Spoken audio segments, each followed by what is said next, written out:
안면 거상을 하면 좋을지 미니 거상을 하면 좋을지 혼자서는 판단이 잘 서지 않을 거예요. 안면 거상과 미니 거상 중에 고민 중이신 분들은 오늘도 영상 끝까지 잘 봐주시면 좋겠어요. 안녕하세요, 데일러 성형외과 타고현입니다. 안티에이징 시술과 수술 중에 가장 직접적으로 안면부 처짐을 개선시킬 수 있는 방법은 바로 안면 거상입니다. 그리고 미니 거상이 있죠. 안면 거상을 하면 좋을지 미니 거상을 하면 좋을지 혼자서는 판단이 잘 서지 않을 거예요. 상담 오셔서도 안면 거상과 미니 거상의 차이가 뭔지, 어떤 수술이 더 좋을지 많이 물어보시는데요. 집에서도 대략적으로나마 예측해 볼 수 있게 오늘 영상 준비했으니 안면 거상과 미니 거상 중에 고민 중이신 분들은 오늘도 영상 끝까지 잘 봐주시면 좋겠어요. 테일러 탁! 미니 거상과 안면 거상의 차이점이 무엇인가요? 에 대한 질문에 답변을 드릴 건데요. 일반적으로 흔히 알려진 미니 거상이라 그러면 피부 조금 절제하고 스마스는 실로 조여준 후에 피부를 당겨 꿰매는 방식이라서 아무래도 효과가 떨어지고 지속력이 약하다고 알려져 있습니다. 통상 미니 거상의 절개창은 안면 거상의 절개창보다 작기 때문에 한계점이 있는 것은 당연했습니다. 근데 저는 평소 내시경을 자주 사용하다 보니까 안면 부위 거상에서도 내시경을 도입해서 적은 절개라도 시야 확보가 가능하고 좁은 공간에서 수술이 가능할 수 있는 방법을 생각했습니다. 복강경 수술 생각해보시면 이해가 쉽겠어요. 내시경을 이용해서 작은 절개창으로도 스마스를 광대 유지인대와 교근 유지인대까지 방리해주고 스마스도 기존의 스마스 안면 거상과 비슷한 정도로 당겨 올려서 고정을 해주는 방법을 고안하게 되었습니다. 이게 이제 기술적으로 쉽지는 않고 좁은 절개창으로 하는 정교한 수술이고 턱선과 이중턱, 목 부위의 거상 효과가 조금 적지만 절개가 짧다는 장점이 있고 중안면부, 볼과 입가의 거상 효과는 전체 안면 거상과 거의 동일한 효과를 보이기 때문에 턱선과 목의 처짐이 크지 않으신 분들에게는 효과적인 부분으로 설명드리고 있습니다. 실제로 나이가 그렇게 많지 않은데 팔자와 입가주름이 주타계신 사람들은 이 방법이 적합해서 많이 시행하고 있습니다. 자, 그런데 중요한 건 이건 기존의 미니 거상과는 다른 수술이기 때문에 저는 특정지어서 미니 스마스 거상이라고 부르고 있습니다. 그래서 저는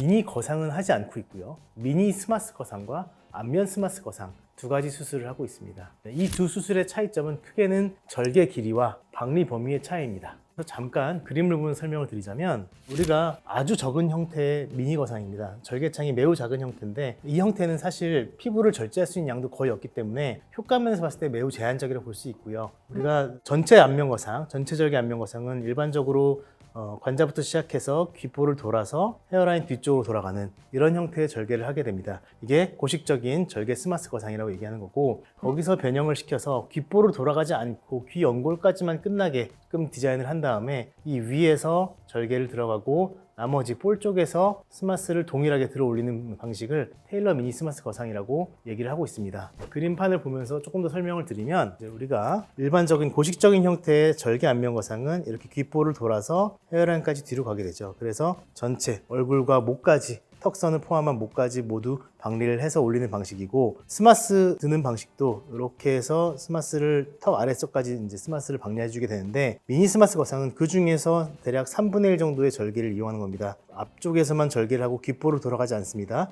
이렇게 하고 스마스 방리해 주는 것은 전체 절개 안면 거상, 스마스 거상의 절반 정도까지는 스마스를 방리해 주고 광대 유지인대와 교근 유지인대 상부까지 방리를 해줘서 팔자 부분과 볼 쪽 부분까지는 전체 절개 안면 거상과 동일한 효과가 나게끔 수술을 하고 있습니다. 그래서 이 중안면부와 입가주름에 집중하여 거상이 가능한 수술은 미니 스마스 거상이고, 중안면뿐만 아니라 이 턱선과 이중턱까지 전체적인 거상이 필요할 경우에는 전체 방리를 해주는 안면 거상이 필요한 것이죠. 요즘에는 스마스 방리의 중요성을 다들 알고 오셔서 스마스 방리를 확인할 수 있는지에 대한 문의 주시는 환자분들이 많아서 저는 원하는 환자분들에 한해서 해당 환자분의 스마스 거상된 장면과 광대 유지인대와 교근 유지인대가 방리 완료된 장면이 담긴 수술 동영상을 녹화해서 보여드리고 있습니다. 그래서 저는 미니 거상을 해야 할까요? 안면 거상을 해야 할까요? 나이가 상관이 있을까요? 제 얼굴에는 어떤 수술을 할지 고민이에요. 자, 바로 앞서 설명드렸듯이 나이가 그렇게 많지 않은데 팔자와 입가주름이 주타계신 분들이 있고, 이런 분들은 주로 윤곽 수술 이후 처짐이 온 분들이 많이 오시게 됩니다.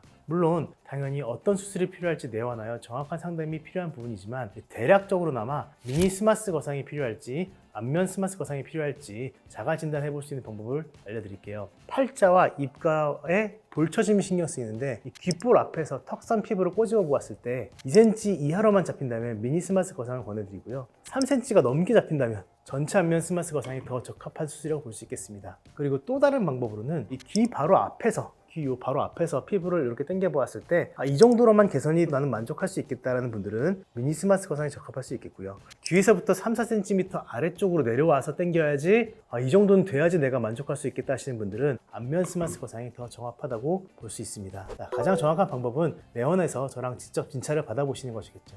다음은 회복 기간에 대한 질문입니다. 미니 스마스 거상과 안면 거상의 회복 기간이 많이 차이가 나나요? 우선 미니 스마스 거상과 안면 거상의 가장 큰 차이는 이 귓볼을 돌아가서 귀 뒤에서 헤어라인까지 연결되는 절개의 유무입니다. 그 부분이 사실 안면거상 환자들에게 초반에 통증도 좀 더 있고요. 당기는 느낌이 신경 쓰일 수 있는 부분이고 또 귀 뒤의 흉터는 관리를 좀 더 잘 해줘야 되는 부분이라서 이 부분이 없다는 점에서 미니스마스 거상의 회복이 좀 더 빠른 편입니다. 미니스마스 거상은 목과 귀 뒤에 절개가 없어서 귀 뒤쪽 목빗금 부분의 임파선이나 혈액순환에 영향이 적어서 전체적으로 단단해지는 부분이 안면 스마스 거상에 비해서 적기 때문에 기능적으로 회복 기간이 절반 정도로 줄어듭니다.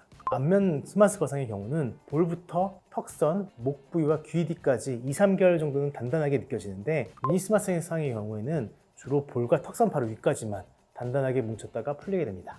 그러면 요즘에 이 질문도 많이 있어요. 브렛너르 모양의 변화의 양상이 다른가요? 또 그 외에 다른 변화가 있을까요? 라고 물어보시는 분들이 있는데 브렛너르 모양의 변화 양상은 피부 절제량에 따라 달라집니다. 브렛너르 부위의 피부 절제량은 미니스마스 거상과 안면 거상이 거의 같기 때문에 두 수술의 차이는 브렛너르의 변화 차이는 거의 없고 그냥 개인에 따른 차이만 있습니다. 원래 브렛너르가 많이 길고 피부 처짐이 많은 분일수록 브렛너르이 더 짧아지게 되는 거고 또 다른 변화는 귀 모양의 변화인데 미니스마스 거상의 경우에는 같이 피부를 절제하지 않고 올라가기 때문에 귓볼이 살짝 작아집니다. 아무래도 귓볼을 돌아가는 절개 없이 리프팅을 하다 보니까 리프팅이 되면서 귓볼이 위로 조금 올라가서 귓볼이 살짝 작아지게 되는데요. 이것은 기존의 안면 거상의 부작용 중에 칼귀 증상과는 완전히 반대되는 경우이기 때문에 눈에 크게 띄지는 않고 또 그보다는 리프팅이 잘 되었다는 반증이 되기도 합니다.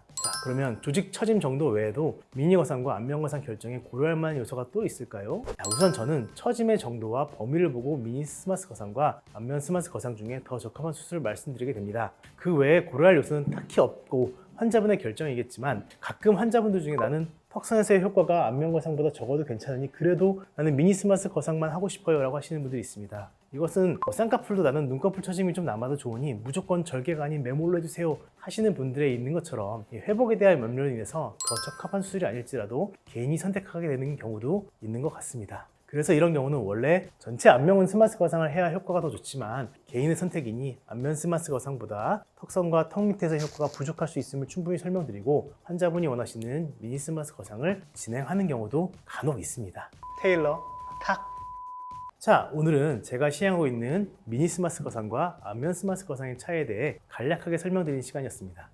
미니 스마스 거상에 대해 좀 더 자세하게 설명드린 영상 상단에 띄워드릴 테니까 같이 봐주시면 좋을 것 같고요. 저는 미적인 부분과 가지고 계신 여러 요소들을 고려해서 더 적합한 수술로 안내드리지만 이 회복에 대한 부분이 좀 다른 수술이다 보니까 두 수술에 있어서는 환자분의 선택에도 더 자유를 드리는 편입니다. 자, 그간 고민하셨던 분들은 오늘 영상을 통해 두 수술의 장단점을 더 비교해보고 적합한 수술에 대해 생각해볼 수 있는 시간이 되셨으면 합니다. 더 궁금한 부분이 있다면 하단에 댓글로 남겨주세요. 또 다른 영상으로 조만간 찾아뵙겠습니다. 안녕.